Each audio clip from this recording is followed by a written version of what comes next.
Oke, jadi untuk pengerjaan saya rasa udah selesai dan saya akan coba untuk demoin. Jadi untuk requestnya itu seperti ini ya.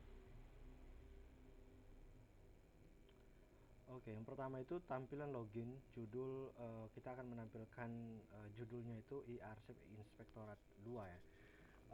Itu bisa jadi judul website kita atau nama website. Kemudian tema izin Kementerian Kelautan dan Perikanan, kita akan mencantumkan lambang izin di halaman login.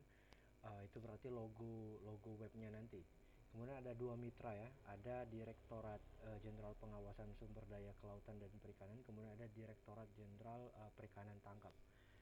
Itu nantinya bakalan menjadi data tipe mitranya nanti. Jadi ketika si petugas atau si user itu menambahkan arsip baru, itu nantinya dia bisa pilih ini mitra yang mana seperti itu. Kemudian untuk data dokumennya itu ada 6, ada SPT, kendali mutu, kertas kerja audit, laporan koreksi ketua, kemudian ada laporan final, kemudian ada tindak lanjut laporan hasil audit. Dan untuk yang laporan koreksi ketua tim itu sifatnya opsional, artinya kalau seandainya data arsip laporan ini tidak di-upload oleh si user itu, dan ya itu tidak memengaruhi status berkasnya, gitu ya. Jadi kalau yang diupload itu 1 sampai 6 kecuali nomor 4 itu udah diupload semua, itu artinya nanti status berkasnya akan lengkap gitu ya. Karena memang yang nomor 4 itu kan sifatnya opsional. Lalu di sini webnya ada footer yang isinya, oke, maksudnya itu ada fitur-fiturnya ya. Yang pertama itu ada dashboard ya. Kemudian ada upload tugas, dibuat 2 sub ya. Jadi nantinya itu kita ya intinya dia itu akan ada 2 mitra ya, seperti itu. Kemudian daftar tugas yang sudah diupload itu dikelompokkan ya. Jadi nanti akan ada halaman arsip, itu saya bikin halaman arsip di mana nantinya kita bisa mengelompokkan data arsipnya gitu berdasarkan data mitranya. Kemudian di bagian admin itu dibuat notifikasi di pojok kanan atas. Jadi nantinya di dashboard admin itu nanti dia akan ada notifikasi ya, yang nantinya akan ditampilkan list ya, seperti kayak pemberitahuan gitu. Jadi kalau ada dokumen baru yang udah diupload sama si user itu nantinya akan kita tampilkan di sana. Kemudian di sini itu dia juga harus responsif ya, responsif terhadap mobile. Oke, kita akan masuk ke webnya. Jadi ini untuk webnya. Jadi kalau kita open webnya pertama kali di rootnya, itu dia akan otomatis diarahkan ke halaman login. Nah ini artinya itu dia udah ada middleware-nya ya. Jadi udah ada authentication prosesnya, di mana ketika kita pengen mengakses suatu root tertentu itu nantinya si sistem itu akan melakukan pengecekan apakah benar user ini berhak untuk mengakses atau pengunjung ini berhak untuk mengakses halaman tersebut, seperti itu. Oke. Di sini saya akan coba untuk login dulu sebagai admin ya. Oke, di sini kita udah login sebagai admin. Jadi di sini itu tampilannya seperti ini. Tapi sebelum itu kita coba cek atau review dulu untuk halaman loginnya. Jadi untuk halaman loginnya seperti ini. Jadi di sini kita minta email dan password. Untuk ikonnya seperti ini. Nantinya di halaman admin itu ikonnya juga masih bisa diubah ya. Oke, lalu untuk data judul web itu juga masih bisa diubah. Kita akan login dulu ke admin. Nah, di sini itu kita diarahkan ke halaman dashboard. Jadi di sini itu kita bisa melihat berapa total data arsip, kemudian berapa arsip yang udah kita konfirmasi selesai, kemudian ada berapa arsip yang masih pending, artinya masih memerlukan ini ya, memerlukan validasi dari admin atau verifikasi dari admin. Kemudian di sini itu ada berapa total arsip yang ditolak gitu ya. Jadi penolakan di sini itu misal dokumentasinya itu atau file-file arsipnya itu kurang sesuai, seperti itu. Oke, ini untuk dashboard. Kemudian di sini itu ada section data master. Jadi untuk data master itu ada 2 menu utama, yaitu ada data user. Jadi di sini itu si admin nantinya bisa menambahkan data user, seperti itu. Lalu di bagian sini itu ada data arsip. Nah, di sini di data arsip itu nantinya kita akan tampilkan seluruh data arsip yang udah diupload ya. Dan pengelompokan itu di sini. Jadi di sini itu kita bisa filter. Oke, kita bisa filter di sini. Kita bisa lihat di sini kita tampilkan semua mitra ya. Jadi semua mitra ini kan ada nih DJPKT atau itu singkatannya. Kita pakai singkatan di sini. Kalau DJPKT itu kan Direktorat Jenderal Pengawasan Sumber Daya Kelautan dan Perikanan. Kalau yang satu lagi itu ya, DJPKT itu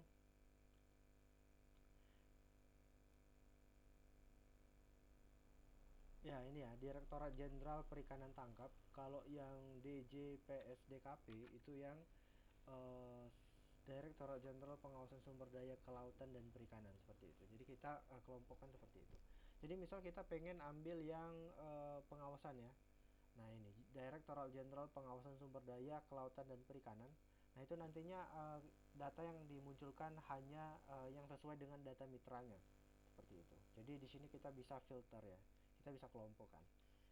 Itu untuk arsip filtering. Kemudian di bagian action itu kita bisa lihat di sini ada action ya. Kita bisa lihat detail datanya seperti ini. Jadi untuk detail datanya itu subjeknya apa, mitranya siapa, kemudian file SPT-nya. Di sini kita bisa lihat belum ada file yang diupload sama user kita. Dan statusnya itu masih belum lengkap seperti itu. Jadi kalau kita coba cek file lain seperti ini. Nah, nanti kita akan coba untuk tambahkan atau upload data arsip baru. Untuk di bagian action itu selain detail itu juga ada hapus ya. Jadi kalau kita pengen hapus data seperti ini. Jadi datanya tadi otomatis kehapus. Kalau kita refresh datanya udah kehapus. Selanjutnya itu di menu pengaturan. Nah, untuk menu pengaturan di sini itu admin bisa melakukan perubahan nama web. Kemudian dia juga bisa melakukan perubahan icon di sini. Jadi misal kita pengen ubah seperti ini, jadi kita ubah.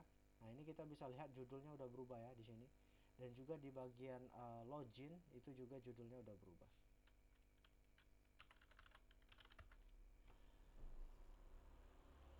Kemudian terakhir itu di bagian profil akun. Di bagian profil akun ini nantinya seandainya si admin itu mau merubah password, merubah email dan juga nama lengkap seperti itu.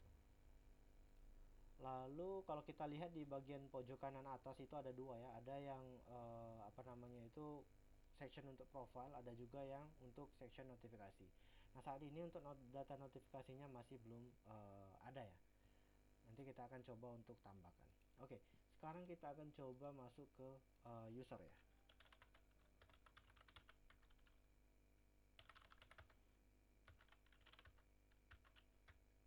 Oh sorry.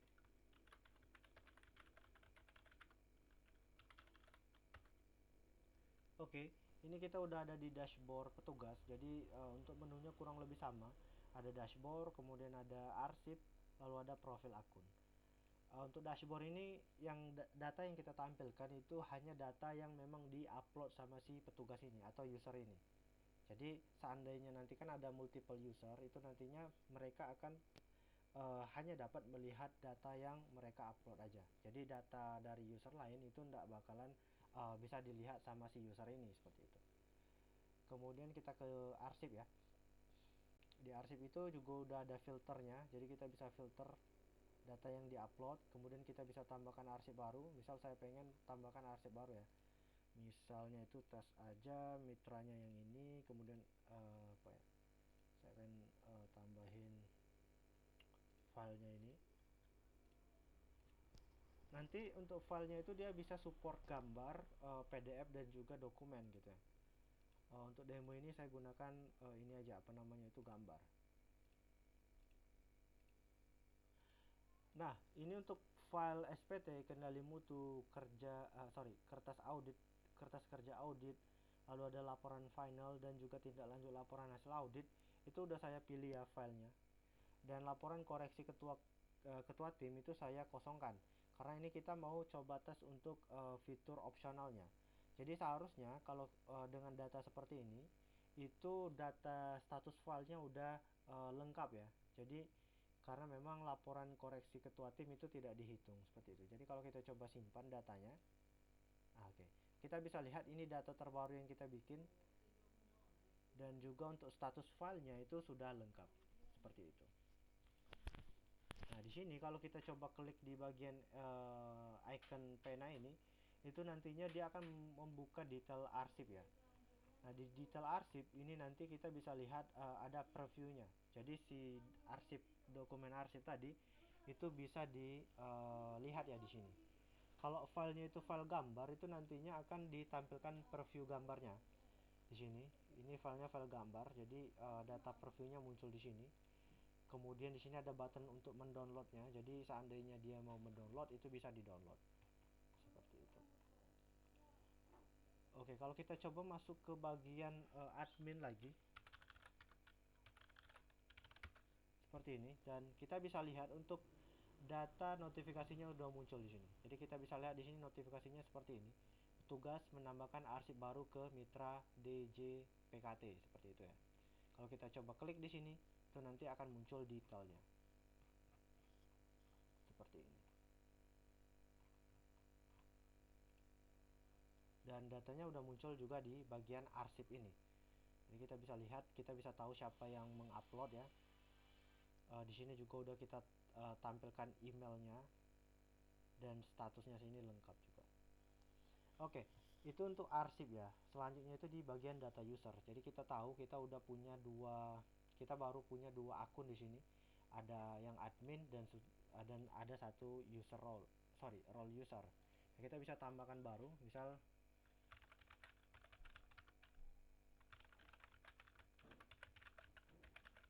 oke, role-nya user. Jadi di sini admin bisa menambahkan data user baru. Kalau kita klik simpan, nah itu nantinya data user baru udah kebikin seperti itu. Dan kita bisa lihat tadi ya, kalau saat kita ngebuka, nambahkan user baru itu kan enggak ada input ininya ya, input passwordnya. Nah untuk password itu dia akan sama dengan emailnya ya. Jadi kita bikin secara default dia itu sama dengan email. Nantinya itu si admin bisa melakukan perubahan di sini atau langsung si petugasnya atau si user yang baru dibikin itu tadi yang melakukan perubahan passwordnya. Nah kita bisa lihat di sini kita udah login sebagai user baru gitu ya. Dan juga kita bisa cek di bagian dashboard itu kan datanya masih kosong semua. Nah itu artinya jadi untuk fitur di mana si di bagian dashboard user itu data yang kita tampilkan hanya milik user tersebut gitu ya. Jadi data milik user lain atau arsip yang udah diupload sama user lain itu tidak akan kita tampilkan di dashboard user lain juga gitu ya. Kalau kita ke arsip, kita bisa lihat datanya masih kosong di sini. Kita ke profil akun, kita coba perbarui passwordnya. Kita coba logout lagi. Seperti ini. Kita root gitu ya. Nah, seperti ini. Oke, mungkin segitu aja ya untuk video demonya. Mudah-mudahan bisa dimengerti dan juga sesuai dengan request. Terima kasih.